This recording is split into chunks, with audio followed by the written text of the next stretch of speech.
காலையில நெட்ரிகன்னு சொல்லி ஒரு சேனல்ல என் கண்ல பட்டுச்சு. சக்சஸன்ல வந்துச்சு. என்ன இது சீமான் வந்து ஒரு கட்டிடம் கட்டுறாரு. அதனால அதிர்ந்து போகுது திமுகன்னு சொன்னாங்க. அப்படி என்ன கட்டிடம் கட்டுறாரு? எதுவும் தாஜ்மஹால் கிஜ்மஹால் இங்க கட்டப் போறாரோ? அப்படின்னா தாஜ்மஹால் சொன்னோனே இன்னொரு மேட்டர் ஞாபகம் வருது. சரி ஓகே.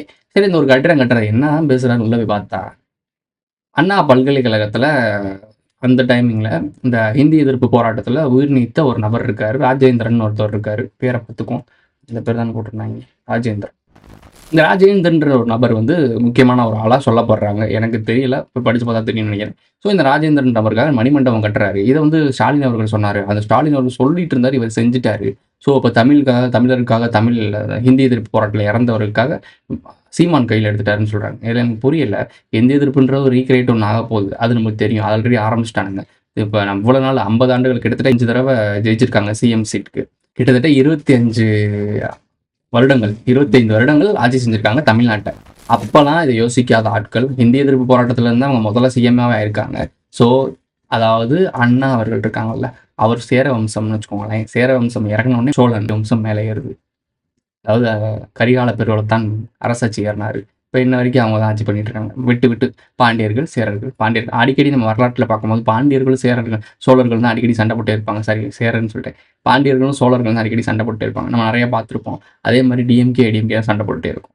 ஸோ இப்போ வந்து டிஎம்கே ஜெயிச்சிருக்கு. அதாவது சோழர்கள் ஆட்சி நடந்துட்டு இருக்கு. இப்போ இந்த மேட்டர் நடந்துட்டு இருக்கு. இந்த மேட்டர் சேர வம்சத்தை சேர்ந்தவர் இது முன்னாடி வந்து இதை செஞ்சுட்டாப்ல. சீமான் செஞ்சுட்டார். இந்த மணிமண்டபத்துக்காக இவ்வளவு பேசுறாங்க. இதை எப்படி வரலாறு பார்த்தீங்களா? இதே மாதிரி இன்னொரு வரலாறு சொல்றாரு. ஒரு நபர் வந்து ஒரு டாக்குமெண்ட்ரி மாதிரி ஒரு அந்த ஹிந்தி எதிர்ப்பு போராட்டத்துல நடந்துகிட்ட முக்கியமான நிகழ்வுல படம் பிடிச்சு ஒரு ஆர்டிகல் அதாவது ஒரு டாக்குமெண்ட்ரி மாதிரி ரெடி பண்ணியிருக்காரு. இது அந்த இவர் இருப்பாப்புல, ஒரு டைம் ஒருத்தன் ஸ்பை ஆயிட்டானா ஆல்வேஸ் ஸ்பை தான். புரிஞ்சிருக்கும்னு நினைக்கிறேன். புரிய வேண்டியவங்களுக்கு. திருமுருகன் காந்தி இருக்கார்ல, அவர்கிட்ட இந்த வீடியோ போனதாகவும் அதை மொத்தமா எரேஸ் பண்ணி விட்டதாகவும் அதுக்கான காரணம் இவர் என்ன சொல்றாரு அப்படின்னா, அதில் வந்து முக்கியமான வந்து டிஎம்கேவோட அந்த ஹன்னிங்ஸ் அந்த திருட்டுத்தனம்லாம் இருக்கு அப்படின்ற மாதிரி அவர் பேசுறாரு. அதனால அவங்க அழிச்சிட்டாங்கன்னு சொல்றாங்க. ஓகே, அழிச்சிட்டாங்க. அதை பேக்கப் காப்பி ஏதாச்சும் இருக்க வாய்ப்பு இருக்கு. ஆனா இல்லைன்னா அதை விட்டுருங்க. கண்டி நாயக்கர் ஆவணப்படம்னு ஒன்று இருக்கு. ஒட்டுமொத்த இந்த தமிழ்நாட்டோட ஹிஸ்டரியும் இலங்கை ஹிஸ்டரியும் சேர்ந்து கலெக்ட் பண்ணிக்கிட்ட ஒரு டாக்குமெண்ட்ரி.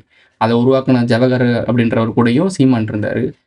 டிசிபி இருந்தாப்புல, பாரிசாலன் இருந்தாங்க. இவங்கெல்லாம் இருக்காங்க. ஆனால் ஜவஹருக்கு இல்லை. காரணகர்த்தா காணோம். இதை யாரும் கேட்கவும் இல்லை.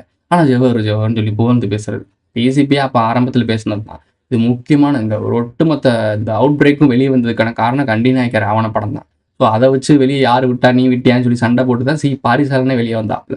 ஸோ இந்த மேட்டர்லாம் ஆரம்பிச்சதே இந்த கண்டி நாயக்கர்ன்ற ஆவணப்படத்தில் இருந்தான். அதை பற்றி ஏன் எவனுமே பேச மாட்டீங்க? இந்த கண்டி நாயக்கன்ற ஆவணப்படத்தை தான் கண்ணு முன்னாடி யூடியூப்ல கிடைக்க. இதை எடுத்து பேசினீங்கனாலே இங்கே நடக்கிற என்னது, இலங்கையில் நடக்கிறது என்னது, இங்கே நடக்கிற காரணம் என்ன எல்லாமே தெரிஞ்சிருமே. எதுக்கு நீங்கள் ஹிந்தி எதிர்ப்பு போராட்டம் தான் டாக்குமெண்ட்ரி பற்றி பேசுகிறீங்க? இப்போ உங்களுக்குலாம் விஷயம் தெரியுது. உங்களுக்கு தெரிஞ்சுக்கிட்டு நீங்கள் இந்த மக்களை வச்சு ஏமாற்றிக்கிட்டு அரசியல் பண்ணி பொழப்பு நடத்திட்டு இருக்கீங்க. தமிழ் பேசிக்கிட்டு இதைத்தானே அவனுங்க பேசினானுங்க. வந்தேரியன்னு சொல்லக்கூடிய ஆட்களும் தமிழை வச்சு தான் வியாபாரம் பண்ணுறாங்க. உள்நாட்டுக்குள்ளே இருந்து இருக்கிறவனும் தமிழை வச்சு தான் வியாபாரம் பண்ணுறாங்க. தமிழ் உங்களுக்கு என்ன வியாபார பொருளா? ஆமாம்ல, வணிகம் தானே. தமிழ் வணிகம் தானே. வணிக மொழி தானே. வணிகர்கள் யூஸ் பண்ண மொழி தானே. இப்போ நம்ம யூஸ் பண்ணிட்டு இருக்கோம். சொன்னா கேட்க மாட்டானுங்க. தமிழ் அடிச்சு சாவானுங்க. மொழி இனம் போங்கடா. உண்மையை ஓப்பனா உடைக்கிறதுக்கு நான் ரெடி. கேட்கறதுக்கு நீ ரெடியா? தயாரா இல்லை. அந்த மனநிலை நீ இல்லை. வானத்துலேருந்து ராக்கெட்டும் அதாவது வெங்காயமும் கேரட்டும் விழுகும். எங்கடா ஓடுவேன்? ஐயோ கொண்டு போகிறாங்க ஓடுவேன். அப்போ நாங்கள் சொல்கிறத கேட்பேன். நாங்கள் சொல்கிறது மட்டும்தான் கேட்பேன். அன்னைக்கு சந்திப்போம். இதோட இந்த வீடியோ முடிஞ்சிச்சு. இந்த வீடியோ பிடிச்சிச்சுன்னா லைக் பண்ணுங்க, கமெண்ட் பண்ணுங்க, சப்ஸ்கிரைப் பண்ணுங்க, மறக்காம பெல் ஐகானை ஆல்ல போட்டு இந்த ஃப்ரெண்ட்ஸ்லாம் ஷேர் பண்ணுங்க. உங்களுக்கு கருத்துக்களை கமெண்ட்ல பதிவு போங்க. சேனல் மெம்பர்ஸ் ஆகணும்னா ஜாயின் பட்டனை போட்டு போங்க. அடுத்த சந்திக்கலாம்.